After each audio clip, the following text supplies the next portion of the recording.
Welcome back. Are you concerned that you may be funding the conflict in Russia, Ukraine through your purchasing of oil and gas? Well, that could very well be happening since Canada does import oil from Russia. And joining me to wrap up this discussion is Colin Craig, president of secondstreet.org, and Kris Sims, BC director of the Canadian Taxpayers Federation. Kris, we've talked about a lot of problems on this program of importing Russia oil and Europe's dependence on Russia oil and gas, and the canceling of the Keystone, and so many pipelines that just should be built and haven't been built, and the carbon tax and green energy activists.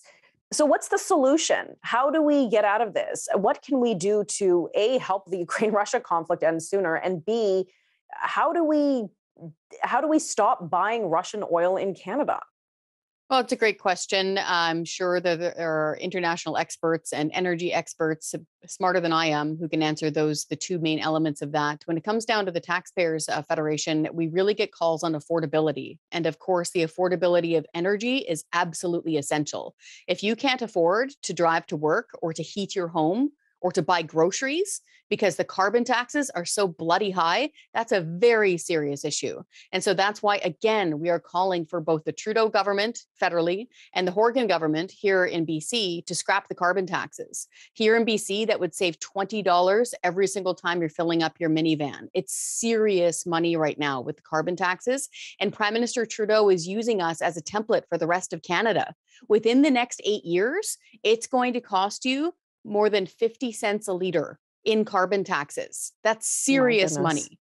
Yeah. So if you've seen the price rise at the pumps, well, it's only going to go higher the longer A, this conflict goes on, and B, as the carbon taxes increase.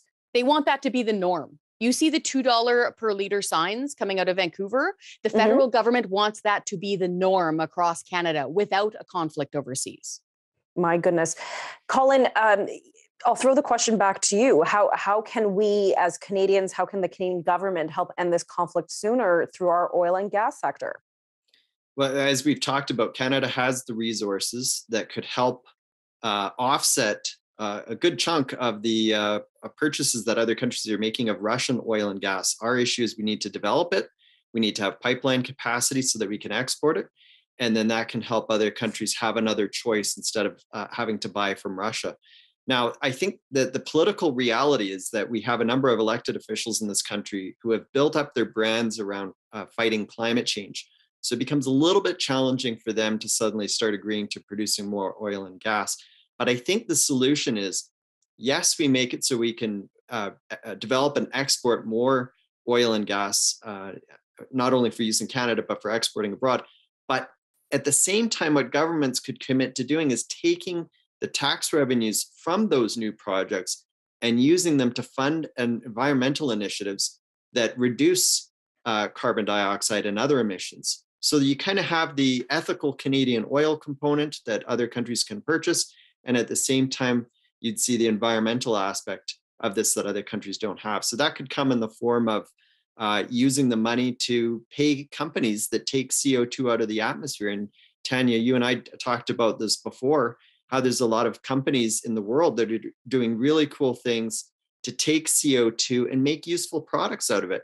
So we actually talked about one that was taking CO2 to make vodka, which is another major export of Russia. Not that, I'm not trying to be uber political here, but if there's a concern about funding Russia, well, oil, vodka, I think there's some options here.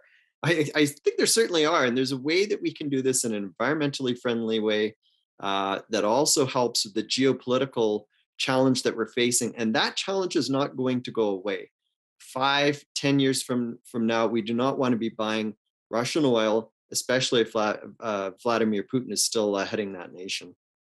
Okay, we only have a minute left, but again, not to get too philosophical here, but does Canada then actually have an ethical leg to stand on if we're decrying what Russia's doing to Ukraine, and Justin Trudeau is flying over there having these peace negotiation talks, trying to lend his voice to that discussion, when there are solutions we could be doing here in our land of Canada to stop funding this war?